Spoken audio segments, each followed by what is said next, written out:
Nicolas Dupont-Aignan, bonjour, bienvenue. Bonjour Christophe Barbier. Le traité européen a été adopté, la discipline budgétaire va se renforcer. Vous avez perdu, l'Europe a gagné? L'Europe a perdu. Pourtant elle avance. La démocratie a perdu.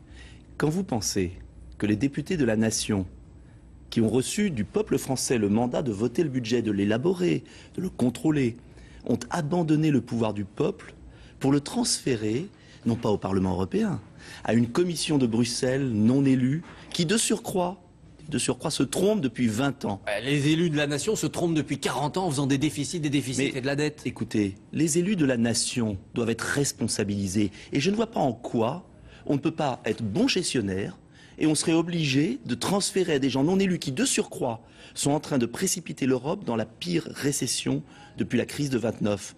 Il n'y a qu'à voir ce qui se passe en Espagne. L'abandon par les députés de leur pouvoir constitutionnel n'aurait pu être fait que par référendum. Il n'y a que le peuple qui peut déposséder la France de la démocratie. C'est extrêmement grave ce qui s'est passé. Laurent Fabius n'est pas de votre avis, ça ne vous étonnera pas. Écoutez ces arguments pour dire en quoi ce traité européen est bon. Pour la première fois, on a un équilibre d'un côté du sérieux budgétaire qui est contenu dans le traité et de l'autre, toute une série de dispositions pour la croissance obtenues au mois de juin. Deuxièmement, si on n'avait pas voté ce traité, ça aurait été le cataclysme. Non seulement il y aurait une spéculation massive contre la France, mais en plus la France aurait perdu les moyens de se défendre. Vous entendez, décourager les spéculateurs en montrant qu'on est solidaire. C'est une plaisanterie. C'est une plaisanterie. Regardez ce qui va se passer. Déjà là, la plupart des experts considèrent qu'il n'y aura pas de réduction de déficit. Il va y avoir au contraire aggravation du déficit, aggravation de la dette. Parce que en freinant d'un coup, brutalement, comme ils le font aujourd'hui, on va avoir ce qui s'est passé en Grèce, ce qui s'est passé en Espagne, c'est-à-dire que les recettes fiscales s'effondrent et qu'on ne réduit jamais assez les dépenses. On ne s'occupe pas de l'essentiel. L'essentiel, c'est quoi ?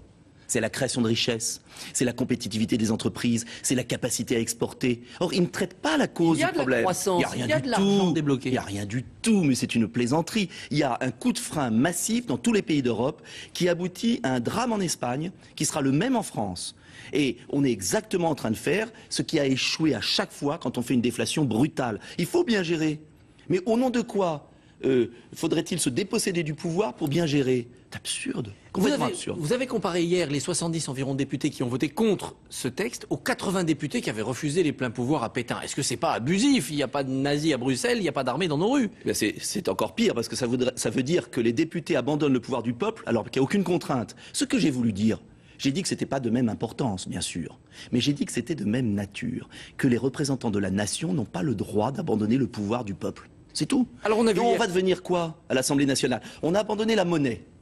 On a abandonné les frontières. On voit le résultat en termes d'immigration. Et maintenant, on abandonne le budget. Demain, vous aurez l'impôt européen. Demain, quand la France ne va pas respecter les 3%, parce que tout le monde sait que ça va échouer, leur plan, ça veut dire quoi? Demain, vous aurez des commissaires européens qui viendront dicter aux représentants du peuple leur conduite. Moi, je ne veux pas de ça pour mon pays. On a vu hier des noms de gauche et des noms de droite. Est-ce qu'ils peuvent se retrouver, s'allier, comme jadis, Pasqua et Chevènement? Moi, j'en suis convaincu. Je suis convaincu que la vie politique française va évoluer quand les Français vont comprendre là le désastre qu'on nous prépare, quand ils savent déjà d'ailleurs que l'UMP et le PS font exactement la même politique, qui est une mauvaise politique, il y aura besoin d'une alternative. Et cette alternative, ce sont les patriotes, ce que j'appelle ceux, comme lors du Conseil national de la résistance, qui veulent une autre politique, qui veulent de la croissance, du partage social. Et c'est cette autre politique qu'il faut bâtir. C'est ça l'enjeu. Il faut passer de la protestation qui ne suffit pas. Car aujourd'hui, tout le monde a compris qu'on allait dans le mur. Il faut maintenant un projet alternatif. Alors, c'est ce que j'ai essayé de faire à la présidentielle.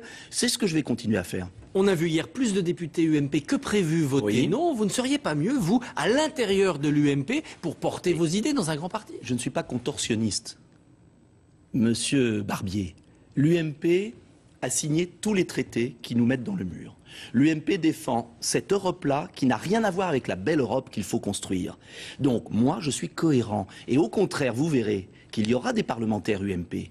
Il y aura des militants UMP qui me rejoindront pour une alternative politique. Car c'est ça l'enjeu, c'est d'offrir aux Français une autre politique capable de les sortir de la crise. Et contrairement à ce qu'on leur répète à longueur d'année à la télévision, il y a d'autres solutions. Sortir de l'euro, mettre des barrières douanières aux frontières, baisser les charges des PME, investir dans la science avec les partenaires européens, mais à la carte, sur des grands projets, la voiture propre, la lutte contre le cancer. Voilà de beaux projets. C'est autre chose que de donner 1000 milliards à des banques pour continuer la même politique quand même. Merkel est allée en Grèce hier, c'était courageux et pédagogique néanmoins. Ah oui, vous trouvez? Oui, elle est allée voir, expliquer aux Grecs qu'ils faisaient des efforts. Voilà, elle est allée voir comment elle occupait la Grèce. Comment on dictait à un peuple une politique suicidaire. Mais on ne rend pas service aux Grecs. C'est une honte ce qu'a fait Mme Merkel et ce que font les dirigeants européens pour la Grèce. Ils sont en train de plonger ce pays, qui est un pays important géopolitiquement, dans une souffrance terrible, sans résoudre les problèmes des Grecs. Il faut libérer la Grèce de l'euro, il faut que la Grèce assume ses responsabilités, mais on n'a pas non plus ni à payer pour les banques grecques, ni à maintenir ce peuple dans un état de misère. Donc, c'est pas si positif que ça, cette visite. En Angleterre aussi, les eurosceptiques ont mis la pression sur David Cameron. Le maire de Londres a ajouté que Hollande était le pire tyran qu'ait connu la France depuis 1789 et il ouvre les bras aux Français chassés par la terreur fiscale. On connaît la spécificité anglaise. C'est à nous, peut-être aussi, de faire des efforts pour attirer les talents, avoir une vraie politique de baisse des charges sur les entreprises, investir dans la science. On a une politique malthusienne, une politique de recul permanent. On fait de fausses économies. Quand vous pensez qu'on va supprimer les investissements essentiels du pays pour les années à venir, mais c'est complètement contre-productif. Et on fait croire que c'est ça la bonne gestion. On peut désendetter le pays, on peut investir dans la science en procédant autrement. Avez-vous écouté François Hollande parler d'école hier et prôner la semaine de 4 jours et demi, moins de redoublement, plus de morale laïque, moins de notes sanctions? Cet enseignement-là vous convient-il? Alors il y a du positif et il y a du très négatif. Le positif, c'est de passer à 4 jours et demi, c'est une évidence. Le positif, c'est la morale laïque.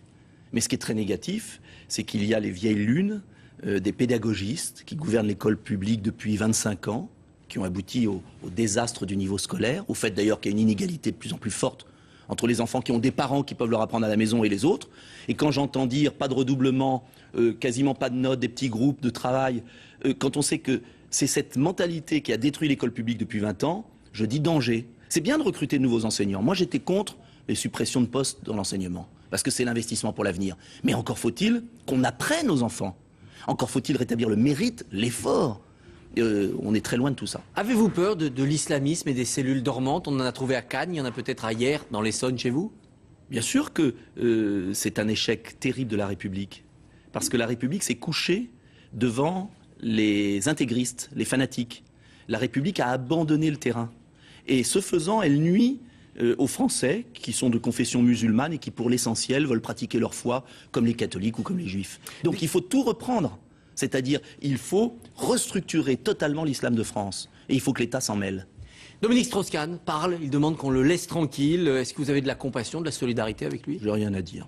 Et pourtant... non, j'ai pas envie d'en parler, parce que ce faisant, on alimente toujours le même feuilleton. Et je pense que les Français ont voulu tourner la page. Vous croyez qu'ils ont voulu tourner la page? Est-ce qu'ils n'exigent pas aujourd'hui plus de comportements privés irréprochables de la part des élus politiques? La moindre des choses. La moindre des choses. Nicolas Dupont-Aignan, merci, bonne journée. Merci messieurs.